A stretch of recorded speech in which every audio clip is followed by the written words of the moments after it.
This is Dr. Charles Parker, and you're listening to Core Brain Journal. It's the place where I connect both fresh discoveries and interesting different perspectives from advanced mind science with the realities of real people and everyday life down on Main Street. Well, welcome aboard, folks. Dr. Charles Parker here one more time at Core Brain Journal. And we're in kind of a series without even rethinking and pre-thinking the series. We have a series of transformational individuals who are talking about different ways to think about their evolution as human beings and their own personal experience, and then what they're doing about it, and how they can help you rethink where you are, where you're stuck, how you can get unstuck. And we have a wonderful guest today, Or Shahar from Berlin. Or, thank you so much for joining us. I appreciate it. Thank you. Thank you for having me. So Aura is going to talk to us. She's originally from Israel. She's living in Berlin now, as I said. And she's going to talk to us about yoga and the transformational experience that she had with yoga in her life. And so what I'm going to do is just do a quick word from our sponsor on the front end, and then we'll do a formal introduction.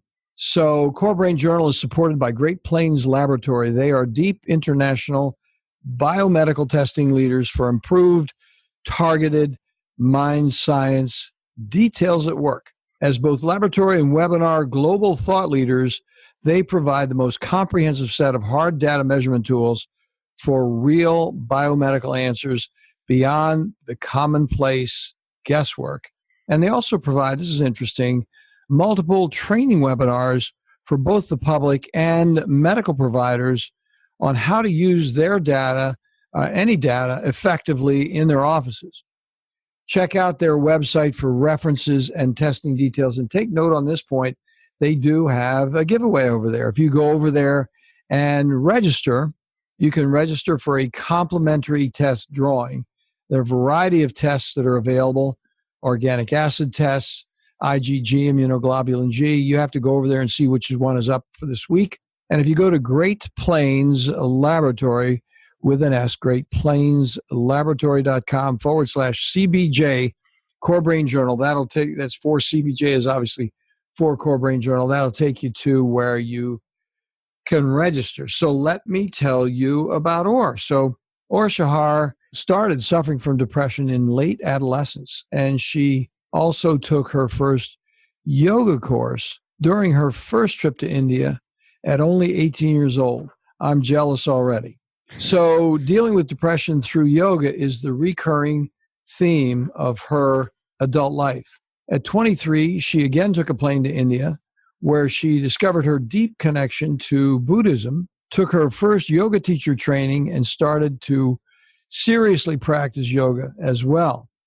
For the past 4 years, she's taught yoga in the Berlin area while deepening her own practice every day and having a great time raising her beloved dog. She's got a great dog. We can talk about that one later. So tell us about, because there's many facets, just that brief introduction, that are curious. Let's talk a little more about your personal narrative, how you got started, a little more into that and what yoga did for you, and then the transformational experience that subsequently followed. Yeah, so as you mentioned, I started with a really early age. So I always had yoga as something that supported me, and I always had it as some kind of an alternative way of looking at things. In the beginning, when I just started, first of all, I was very young, and also I was not very serious about it. I didn't kind of really appreciate what it really means, and I didn't really devoted myself to it for the first few years. Like, as I said, it was a part of my life. It was some kind of an alternative that was available to me, that was in my consciousness, you can say, but I didn't really devoted myself to it completely until I started to recover from my first serious depression. And I think then when I started to feel a bit better, and I still had a lot of questions about life and who I am and what I want to do with my life, even I felt better. This is where I really found out how important yoga can be for me and how much it can support me beyond what I thought it can. And this is what also brought me to go again to India to make the investigation of time and money to spend some time there and really devote myself for study and for practice, also quite a lot of practice. And yeah, and from there things kind of rolled up that in the last 2 years I also teach quite a lot, and I see how it can also work for other people. So it became from something that I do mostly for myself to something that I also do for other people, and I see how it can transform their life as well. Well, Laura, it's quite interesting that at 18, a lot of individuals are quite innocent at 18. How did you at 18 years old even begin the practice of yoga? Was it in your family? Were there people that you knew? What was that connection that led you, hey, I'm just going to give this a shot? What was the connection? Yeah, so I have a very wonderful sister and she traveled to India before me for a relative long period of time. And actually, my first trip to India was her, I think, second trip that she kind of took me with her. Like she just wanted to do a little bit of a break from life. And she somehow convinced me and my parents that I will come with her because she thought I would like it. And she was right. She was very right. She also, the same sister that thought that I might like Berlin, and she moved here before me, and she always told me like, yeah, I think you will fit here. And I indeed fit here pretty well. I'm here already for 6 years and counting. Mm-hmm. So I just have a lot of luck. And she was also practicing yoga a little bit, and she also kind of told me like, yeah, maybe you should try it out. So yeah, I guess I was pretty lucky. And I think in Israel, generally speaking, there are quite a lot of young people who visited India. Became kind of part of the culture that after the military service, which is mandatory, everybody has to do that. So it became also almost mandatory to travel the world a little bit after that before you commit yourself for study and family and many things. So I met also other people who visited India, and I met also other people usually older than me that were practicing yoga. So it was not totally something out of the blue. Nowadays, my parents even practice yoga. Many of my friends practice yoga. After many years of being together, I even convinced my husband to try it. So I'm very blessed to have a lot of people around me who are also interested in these kind of things. So break it down for some of us because we haven't had a person on. We've talked about yoga in a global sense with a couple of other interviewees, but I think what would be very helpful would be to just put a little more of a grid work, a lattice work on which we could hang our hats in the different types of yoga.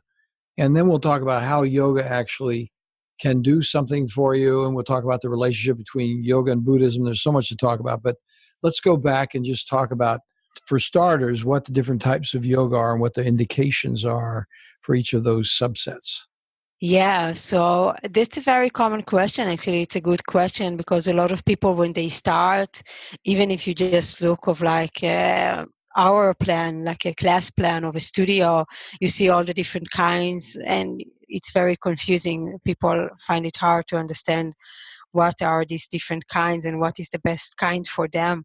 Basically, yoga started in India a very, very long time ago. Like I will give a very short history of yoga. I think it's a very good frame to a little bit understand what it is about. So it started mostly as a spiritual tradition, which from the start, at least as far as I understand, was in certain ways, not completely, but in certain ways separated also from religion. Like you have the religion in India and you have the yoga tradition. And it was also an oral tradition. It means that it kind of went from a guru, a teacher, to a disciple, and some disciples became a guru, and then they have their own disciples. And this is how it went for many, many generations. At some point, they started to systemize it, It was not that long ago. It was around maybe 2000 years ago, 1,500 years ago. They were starting to write things down, to systemize it. A very known text in this context would be the Sutras of Patanjali, and afterwards, for example, the Hatha Yoga Pradimika.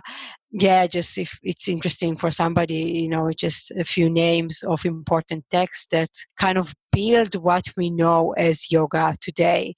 Mm-hmm. And then came a very big important part of the history of India, which is the British colonization.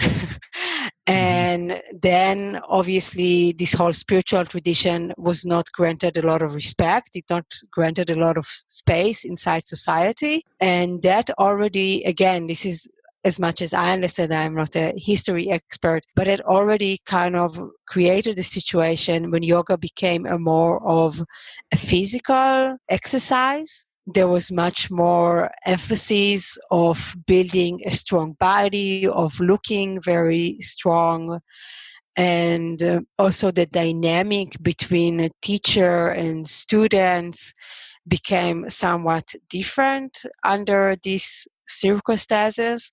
And when in more modern time, when India came to the West, this kind of idea of yoga as a physical practice became even stronger, because the teachers were very skillful and they saw what is interesting, what is available, where can they find the students where they are, and they saw that through the physical exercises they can get a good connection and open a door which is very available for Western students. So basically everything that we practice today, it's Hatha Yoga. This is the phase that we are still in the history of yoga, you can say. Mm-hmm. And it just divided to different styles that became existent through different teachers. Oh. So you have, for example, I don't know, Iyengar. So there was a guru named Iyengar, and he had his own way of teaching, and he established his own school. And this kind of style is still practiced today by some students.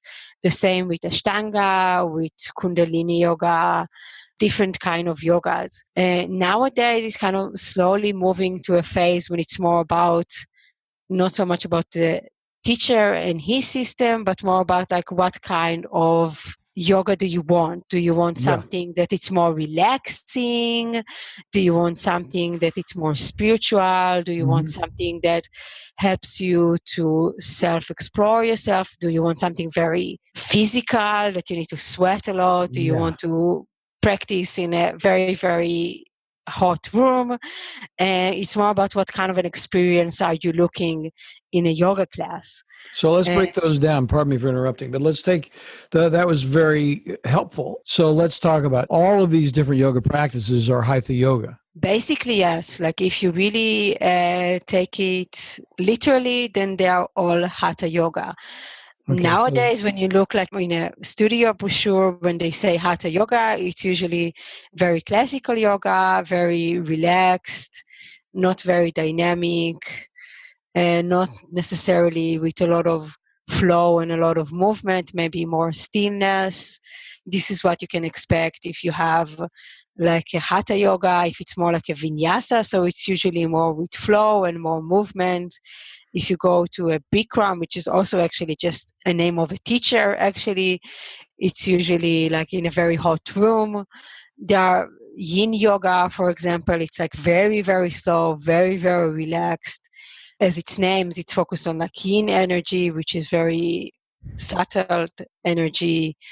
Yeah, like this is just to name a few. There are many, but I think that can give some kind of a context. Yeah, that's helpful because I think people wonder what's like, for example, Kundalini. How would a person say, they say, like you just mentioned a moment ago, I want to find myself, I'm lost, I'm depressed, kind of where you were when you were a kid.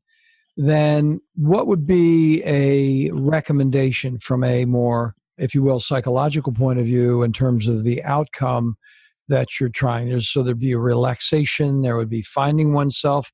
Tell us a little bit about those different patterns, if you will, please. Yeah, I think for people with depression, especially from my point of view, I would even say, yeah, I don't know if it really matters what kind of class do you go, to be really honest with you. Okay. Well, that's I good. think it's important that you will go to a class that fits you. I think that what many people falls into is to go into which style is the most fitting for me, and which is an important thing to check. But I think more important even than that is the teacher, because you can have in each of these styles teachers that are not really aware of trauma or about, you know, finding people in their own place, being very sensitive to them. And in all styles, you can find teachers that have the capacity to hold space for somebody who is struggling. Oh, good, good. So I think it really depends on the person. And I know what I work with people, especially if I have like private classes or things like that, I would always try to fit it to what the person actually needs. Some people need, mostly in the beginning, a lot of movement. Some people are more interested in more introspective kind of things. But I think the most important thing is just to start. And I think that especially for people who are suffering from mental health disorders and all kind of mental health issues, the main thing is just to get themselves in a situation when they even make the effort to go to a class, to put themselves in a situation when they really keep with it regularly. So this is why I think like a good connection with the teacher is really important, and maybe even go to the teacher and tell them like, hey, look, I'm struggling right now. I might need a little bit of a different kind of assistance or a different kind of support. I think this is actually the most important part, just to try. And even if you try a class or you try and you don't find a good teacher, so at least you tried and you know what's not working for you right now, and then it's easier to try something else than if you just stay at home and doesn't even try. So then, and when would a person say, well, I want to do hot yoga? I mean, they're really, that person is saying, I'm really trying to do an aerobic exercise. It's going to be more of a strength and more emphasis on body. I'm hesitating to say this because it also is going to hit the mind as well. Obviously, that's why I'm beating around the bush about it. But what would be an indication for? Let me put it in a different phrase. What would be an indication for a person doing hot yoga as opposed to a more flow state? I think I see it personally as the level of distraction that they need, like how distracted do they need to be. Like I think that in order to really do a deep inner work, I can say it also from my own experience, this I can say for sure, that there were times in my life, and there are still times, that, for example, a silent Zen meditation is just too much. I just cannot really sit in silence for long periods in time and just observe my mind. Like my mind is just too active. Wild, too active, too wild, too out of control to actually do something like that. And then a very active physical exercise might be a more appropriate idea. I see. So it really depends where you are with your mind right now and what is your capacity to really observe your mind without judgment. Because I think from my point of view, when I think about how yoga can help people with depression, I think one of the qualities that you can get from practicing yoga is to really observe your body and observe your mind without judgment, and even to just observe your mind, which is something that we don't do on a regular basis. We usually distract with whatever we are doing, with work, family, other worldly concerns, whatever is in front of us, and we rarely take the time to really reflect and look what is going on inside of us and how it's influenced our life and what I really think about myself and others, or what I even really think. So these also have different degrees of how much you are capable of dealing with this. And I advise people to just be really, really honest with themselves about where they are right now, and just take it slowly and carefully, and just start with something that it's fitting to where they are at the moment, and not to think like I need to do a lot of meditation, but I cannot, so there is something wrong with me. I just do whatever I can do, and I aspire to do more meditation in the future. And this might or might not happen, and that's okay. Yeah. So yoga in that situation would be, in a way, two things. It would be the practice itself, but if a person had a certain measure of, I can't settle myself, I'm looking for myself, I can't find myself, to maybe get into meditation at some future time. It is a form of meditation that has some activity with it that would then be a transition for a person who's going to do a straight sitting meditation if they wanted to go in that direction. But they can also find themselves in the practice of yoga thinking about, they actually have a certain mindfulness in the process of yoga with focus. Yeah, definitely. Mindfulness is a big, important part of yoga that unfortunately sometimes get a bit lost.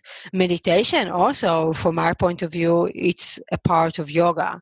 It's one of the many tools that we have beyond just the physical exercise, like you said. And right now we are in a point when yoga is usually associated with only physical exercise, but actually it has many different other parts that mostly for people with depression can be really helpful. It has some general guidelines of how to treat yourself and how to treat others. It has meditation, it has breathing exercises. Yeah, just to name a few important parts of it. Definitely mindfulness is a part of it. So yeah, I know for myself there were times when I was practicing more of these parts of yoga because that was the most available for me at the moment. Well, that sounds very interesting. So the next question is, because they have these now a variety of yoga, for one of a better expression, shops, where you can, I mean, they don't call them a dojo. What would be a yoga practice site? What it would be called? Studio. Studio, basic. Usually. Yeah, basic. Yeah. Or So, yoga school, it depends. Yeah. so I know they have the one with the mechanical stretching devices. Now, is that yoga when you're in the machine, and Um, does that count as yoga or is it not? yeah, I guess it can be. I don't know. I think it can count. It depends. I don't know exactly what you mean. There are Pilates Yeah, that's what I was machines. talking about. Yeah. Yeah, so that, from my point of view, Pilates, it's different than yoga. Okay. It has a different origin. It's a different school. They might look the same, but at the core they are different. And I think that every Pilates practitioner would also say that. There is also a certain stream inside yoga, mostly people who follows the Iyengar tradition, that they also use a lot of props. We Mm-hmm. don't call it machines, but we call it more props.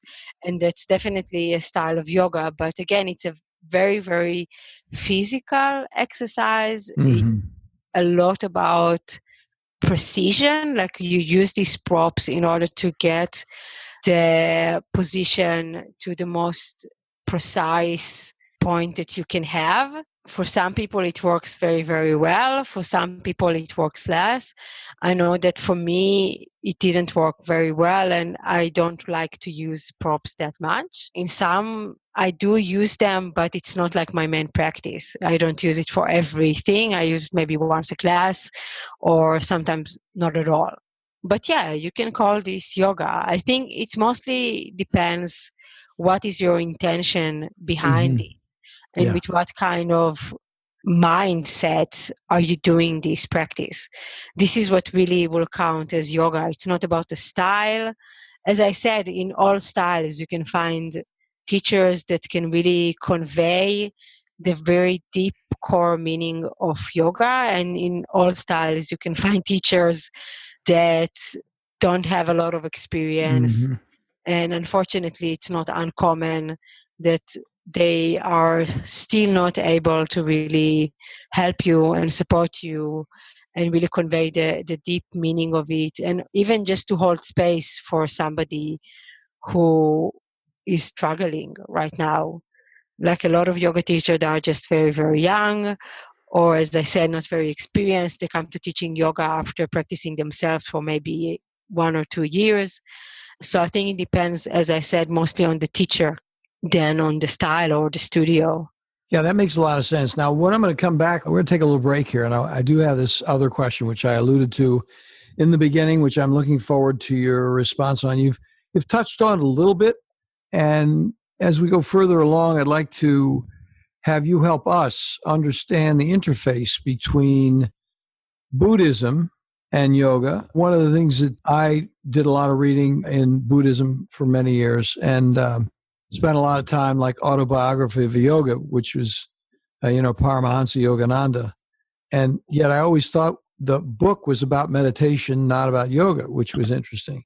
Or I guess that was the Autobiography of Yogi, probably. Today, the world of mind science, psychiatry, and mental health is rapidly changing. When we come back, we're going to talk about the comprehensive interface testing between Buddhism that takes both patients and practitioners yogaism into a new world of measured details. And we'll see, folks. We'll be back in just a moment. We'll get some answers for those questions. The key phrase here is today, the world of mind science, psychiatry, and mental health is rapidly changing with innovative, comprehensive testing that takes both patients and especially after multiple medications, into a new world and our measured details arises directly understandable and remarkably actionable brain, the key phrase here imbalances and impediments that explicitly testing also introduces a key parallel medical outcomes and create psychiatric treatment failure, especially after multiple medications, adequately and our informed hospitalization, supplement and medication trials complexity over time of measurable brain provides a leadership team of biomedical experts that advanced laboratory insights with medical outcomes by the FDA, costly and clear laboratory certifications, inadequate and is available internationally for both public medication and medical professions over time. Great Plains Laboratories provides a leadership team of biomedical experts for years with advanced laboratory insights, customer service, approved nationally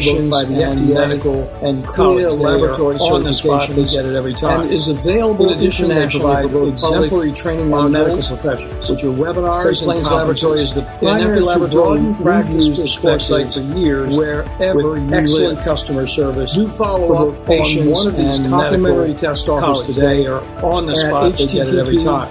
Great Plains, they provide laboratory.com training modules which are webinars and conferences in an effort to broaden practice perspectives wherever you live. Do follow up on one of these complimentary test offers today at http greatplainslaboratory.com/CBJ. Yeah, that's Core Brain Journal CBJ. Well, here we are back again, and I don't want to disparage at all the practice of yoga. It's sort of like I'm not on the inside, so I can't really joke about anything I don't know. It's one of those things. But I just heard myself saying Buddhism and yoga, and I started thinking of the practice has a certain measure of a spiritual practice. And Buddhism, of course, is a spiritual practice, but I can imagine that the spiritual practice of Buddhism is really it's meditative, just as yoga is. So could you tell us a little more about that, and what your perception is of those differences and similarities? Yeah, I would be happy to. I think what I always say in this connection, I have to give a very, very short history lesson again, because I think that's kind of put things in a good proportion. So basically, Buddha, as you probably know if you said that you read a lot about Buddhism, he was raised as a Hindu. The same, I think it's kind of comparable the same way that Jesus was a Jew. Mm-hmm. So, you can say that Buddha was a Hindu, and you can even say that he was a yogi, because at some point he left the palace and started to practice different kind of yoga practices that were available at the time. It was mostly very esoteric practices. It was it was a little bit before our time and how we know yoga today. But basically, he was also a yogi, and at some point he kind of just left this world and found a way of his own. And at some point he even started to teach, and mostly way after he died, similarly to Jesus, again, maybe comparable, this whole kind of religion and this whole kind of gigantic philosophical, religious, spiritual school came out of it. So in many ways, the philosophy is different. There are some core principles in the philosophy of Buddhism, which are significantly different than the philosophy of yoga. Like if you really go to the deep details of who am I, so if you go to the very philosophical details, and if you go very, very deep into the philosophy, which I've done for some years of my life, there are differences and they are clear. And I don't want to talk too deeply about this now because it's a bit complicated. But in the level of practice, many of the practices are similar. And I think that if you really want to go deep into yoga, and if you really want to go deep into Buddhism, whatever, if you're doing just one of them or if you're doing both at the same time, like I do, it's important to go into the differences and to understand these differences. But I think that for a beginner level, or somebody who just wants to have an experience or to just want to start with some kind of a practice that can help them to gain a little bit of peace of mind, and not yet in the point of wanting full liberation and don't want to understand exactly what is the meaning of full liberation in each school. So I think the practices are largely similar, and the similarities are bigger than the differences. And as I said before, also meditation is a very important part of yoga. It's not maybe the most popular part of yoga right now at the Western world, but it's nevertheless a very important part of yoga, mostly from the traditional point of view. All of the other practices that we do, the breathing exercise and the physical exercises, even the moral exercises that you are given, these are just kind of stepping stones in order to be able to do meditation in a more practical and in a more successful, so to say, spiritually successful way. They are kind of preparatory entry-level practices. Like there is one way to see it. And I don't think that one is better or the other is not so good. One is for beginner and one is for advanced, but they are all kind of dependent on each other. You kind of have to do them all in one way or another in different phases of your life, in different doses maybe. So are there really, as you were saying this, I was thinking about my limited superficial understanding of the two practices, but I was thinking, you said a very key word there. First of all, there are two concepts, and correct me if I'm wrong. Both of them have a certain structure in which you are really going out of your daily world to be more internal in your experience with yourself and your own self-evolution. So there's a structural leaving of everyday reality into the internal reality of who you are as a person. And that would be one thing that's probably true for both. But you said another thing that I thought, and I would like you to elaborate on if you would, and it didn't occur to me previously, having read so much, but I think the concept of morality.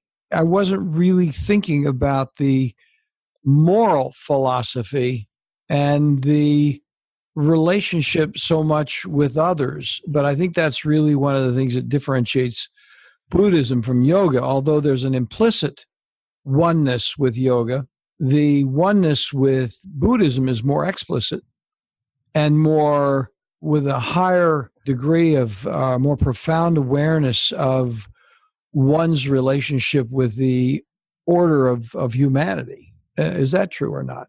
I can see why you think like that. But you're going to disagree with me.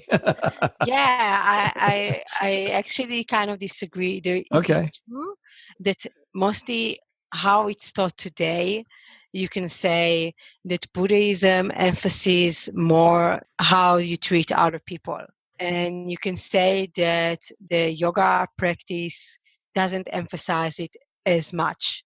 And I think maybe even if you go to the text, you can even say, even in the classical yoga or in the more classical Buddhism, that might be true. But I wouldn't say that this is not part of yoga. Actually, when you go, for example, for the 8 limbs of Patanjali, Patanjali, it's a person or a group of people, we are not quite sure, who wrote this really important text that basically everything we know as yoga today is based on this text. And the first exercise he gives you, it's how to treat other people. There are only 5 rules, but they are very important rules. And this is your entry point. And it is very clear that if you don't have these basics, then it will be very hard to do the rest of the practices. I personally see it, for example, and I saw it in my life many times, many practitioners that they say, yeah, this is kind of like not that important, or, they don't put that much emphasis on it, or they don't take it seriously enough. And then you see that their practice doesn't have roots. It's like trying to build a really, really gigantic skyscraper without building infrastructure.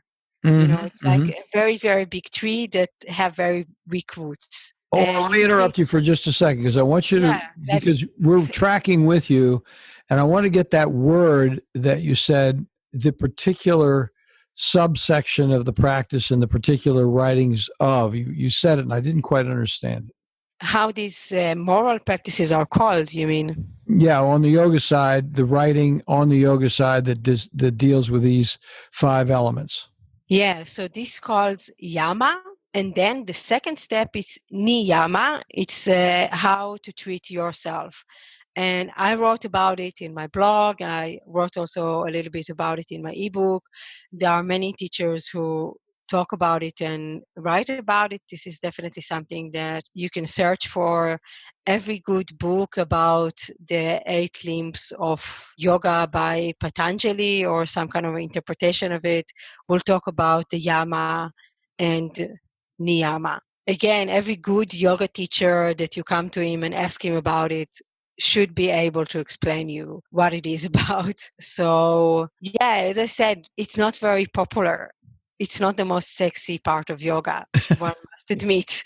It's not the most photogenic part of yoga. Yeah. It doesn't look very interesting on Instagram. So, yeah, it's kind of get left, and a lot of people don't focus on it too much and don't talk about it too much. But you see it farther on.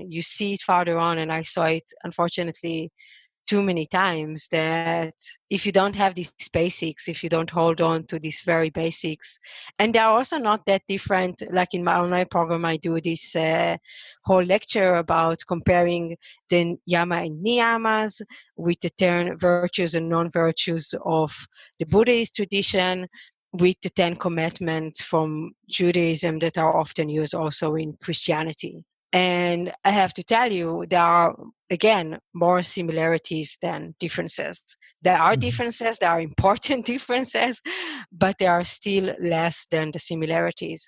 So I think it's safe to say that any kind of spiritual way that you want to go on, you have to have this kind of basic ethics that kind of just keeps you safe and keep your practice stable. This is going to be so interesting, folks. I'm going to tell you, listeners, that in the guest preparation, Or sent me a couple of articles, which are probably right along the lines, and maybe she could comment on. One is, and these are from her website, freedomyoga.info. And one is stay with it, but don't build a camp there, which I think is pretty interesting, which sounds very much like a Buddhist thought. And then the other article is the chickens lady, which I have no idea what that is. But I'd like you to comment on, because they probably are going to pull together some of these concepts of what we're talking about. Yeah, basically there I go again. I gave this as an examples of situations where I dealt with my own struggles with depressions, and you can say different ways of how I dealt with it, or maybe how yoga helped me to deal with it. So one of them, I can say, maybe I will talk more about the one I recently wrote. I think it was a few months ago. Yeah, that I was going through a very emotional time. I was very, very frustrated with some aspects of my life, and I really needed a change, and I didn't really know how to go about it. And it always felt like, this constant struggle, like I always came into my limits and didn't know how to break out of it. And at some point, I just kind of gave up. I just kind of gave up to the frustration. I didn't try to cover it up. I didn't try to meditate myself out of it or something. I was just kind of dealing with it straight on. I used my meditation to confront with the uncomfortable things instead of trying to distract myself. I think it's something that a lot of practitioners sometimes do, that we kind of use our practice in order to not deal with what we need to deal with. And I decided to use my practice to really go full on with all of the frustration that I had. But at the same time, I also had the wisdom and the experience in meditation and in my practice to know not to go too deep into it, to observe it, but without judgment, without feeling sorry for myself, and not to, like the example that I give, like I stayed there, but I didn't build a camp there. I didn't decide that now this is me and this is how I always, and, I didn't define myself through these very hard negative emotions. I accepted them. I experienced them fully, and I let them go. And at the time, that was a good example of a time when, for example, a Zen meditation, this is something that I do practice regularly, I had to stop doing for some time. And I really came back to my more physical yoga practice, because that enabled me at the time to let go and to just be with this emotion and let them come, and then just let them also go as they naturally do. Because what we usually do is we kind of hang on to them, we build a whole story around them, we identify very strongly, mostly with like very strong negative emotions, and then they stay. But if you avoid this kind of strong identification and attachment and building a whole thing around it, so what naturally happens with emotions, every emotion, positive, negative, whatever, they subside, they go. They go to the same nothing that they came from. So that was a very helpful thing. I don't know if it's possible for a person that have less experience with these kind of things. I think it's possible for me right now after many years of practice. But I think that with the right guidance, it's possible for every person. And this is something that, again, I practiced. Like now I can do it better than I've done it 5 years ago. But, I started practicing more than 5 years ago. You're right. Yeah. So it's a practice. It takes time, but it's possible. Well, without being too trivializing this conversation, because it's a casual conversation, but nevertheless, it's a deeper conversation, and I don't want to trivialize it. But really, to say it even more succinctly, is you just know yourself better. You have a better appreciation of who you are and what your limits are, and you have an improved acceptance of yourself and in all the different relationships that you have. And somewhere in that meditative practice, you were able to let go of the emotional and cognitive preoccupations that were tied up with whatever frustrations were there. You just were saying, this is not as important as my practice and my life and my experience on this earth. It just isn't that important, and you could actually let go of it more. Yeah, I think that sums up very well what a regular yoga and meditation practice can do for a person. Whatever, if they are suffering from mental health issues or not, I think this is definitely the main benefit you can get from it. And I know that from the other side, let's say it like that, like as a teacher, I cannot promise you that I can heal you from depression. I am actually pretty sure that I personally cannot. Yeah, right. Yeah, like with all honesty, I don't want to promise it to anybody. And I am not in a point in my life as a teacher right now that I can promise it for somebody. And I'm awarely avoiding doing that. I think it depends of what your situation is and how deep is your depression, how hard is your mental state. But I think that yoga can definitely help you deal with it better. I think, and I know, again, from my own experience, that it cannot be like the sole therapy that you take, because it's not a therapy. Like you can do an Ayurvedic therapy, you can do a Chinese medicine therapy, you can do a Western medicine therapy. There are different kind of therapies, but yoga, at least the way I teach it, I don't teach it as a yoga therapy. I don't even use this word. And there are also debates in the yoga world if you can even use this word and whatever it even means. It has therapeutical powers, you can say, or it has some kind of therapeutical elements. But I am not a therapist, and I also don't wish Thanks to for be, listening to honesty. Core Brain Journal. So We're I think working every day behind the scenes to bring you reports that connect research benches with those street trenches. Here we share the complexity of mind science because, as you know, details really do matter. One of the most pervasive, misunderstood challenges is how commonplace medications, like those written for ADHD, are used so regularly without clear guidelines. If you think you'd like more specifics, take a minute to download my 2-page PDF packed with video links and references on the absolute essentials of how to start ADHD medications. They're easily available at corebrainjournal.com/start. Thanks for listening. Do connect and stay tuned. Together we can make a difference. And me personally, I don't even know if it will ever happen, but I know that I can deal with it much, much, much better. I know myself, I know my patterns, I know my depression, I can read it very clearly, and I have a much bigger toolbox also, and a much deeper understanding of how I can deal with it. And as you also said, like I know my limits much better, and I can be much more flexible with myself in this way. Well, or you also have a certain abiding sense of humor in the way you write. You know, you can see that you are putting things in perspective in a more constructive way, even with this last website, which we're going to have to wind up. But mentioning, I just get a kick out of it.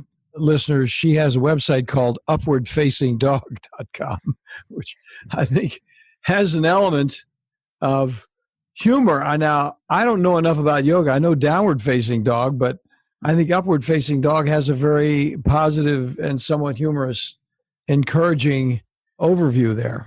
Yeah, upward facing dog is actually also a posture in it yoga. is? Okay. It's kind of the opposite of downward facing. And I just thought it's more original, and it's also maybe a bit more positive because it has like this kind of movement more upwards. And I think for me personally, this is really like learning to deal with depression better. Like you still feel a little bit, you know, like a dog in a way, but it's upward facing, you know, and you at least you try. It's a pretty hard posture, actually. I can imagine. I don't even want to think about it because I know downward facing dog, and I can't even think about getting myself into that a remote position, even though I don't know what it is. So listen, Or Shahar, thank you so much for coming on board here. We really appreciate it. It's been a very interesting conversation. All the way from Berlin, we really appreciate you taking the time. It's probably sometime dark at night over there. And your energy is great for being as late as it is over here. It's 5 p.m. over here. What time is it over there? Now it's almost 11 o'clock. Yeah. You're up late at night. We really appreciate you taking the time. Yeah, no problem. My pleasure.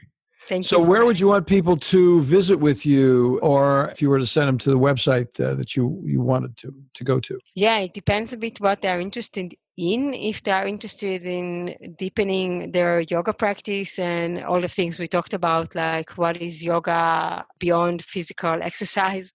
So their website for that will be freedomyoga.info. And I have a new website, as you mentioned, upwardfacingdog.com, which it's specifically for people with depression. So there I offer more specific things that can help people with depression. And as I said, it's still pretty new, but definitely you can find a lot of information there. I think the best thing to do actually is just to write me an email. It's one of my favorite things, just to write emails there and back with people who are interested in yoga. And there we can just find out from there how we can work together. So I think that was until now the best experiences I had, actually. Just contact me directly and we can see how we can start. So her email is going to be available there on her website, I'm sure. We're not going to announce it so that she's got all the trash mail coming in. Yeah. But I think if you want to send a note to her, go to either one of those websites. I'm sure you can find her there. And Ora, thanks again so much for taking the time. And you got great energy for 11 o'clock over there in Berlin. We really appreciate it. And it's been very, very interesting because you've shed some important light on different ways. I think what you've really done for me personally is to say, hey, let's get away from what you might call places and things, and let's stay with the big picture. And I think that's been very helpful, and you put a lot of it in perspective for all of us. And for that, I want to thank you very much. Yeah, thank you. I'm happy that I can shed some light on some things. That's always a positive thing to do. Well, if you have anything else you want to talk about at some future time, don't hesitate to get hold of Tiffany, and we'll do another meeting. I really appreciate you taking the time. Thank you. Thank you. Thanks for listening to Core Brain Journal. We're working every day behind the scenes to bring you reports that connect research benches with those street trenches. Here we share the complexity of mind science because, as you know, details really do matter. One of the most pervasive, misunderstood challenges is how commonplace medications, like those written for ADHD, are used so regularly without clear guidelines. If you think you'd like more specifics, take a minute to download my 2-page PDF packed with video links and references on the absolute essentials of how to start ADHD medications. They're easily available at corebrainjournal.com/start. Thanks for listening. Do connect and stay tuned. Together we can make a difference.